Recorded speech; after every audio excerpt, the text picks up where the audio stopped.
Dewan Perwakilan Daerah Sulawesi Selatan menyetujui anggaran pembangunan Stadion Matoanging sebesar 200 miliar. Pengesahan anggaran pembangunan Stadion Matoanging dilakukan saat sidang paripurna pada 29 November 2022 lalu. Adapun anggaran untuk pembangunan stadion diambil dari APBD 2023. Dengan pengesahan ini, DPRD Sulsel pun berharap agar anggaran tersebut bisa terrealisasi sehingga pembangunan Stadion Matoanging dapat dilakukan.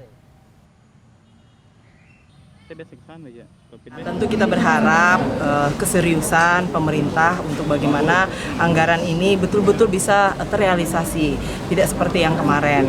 Tetapi kan memang kendala-kendala itu tentunya ada. Tetapi bagaimana ke depan ini kendala itu bisa terselesaikan juga, dan akhirnya adalah yang kemudian terlihat bahwa pemerintah dan tentunya juga kami itu serius dalam pembangunan Stadion Matoanging yang tentunya ini yang diharapkan oleh masyarakat Sulawesi Selatan dan terkhusus supporter.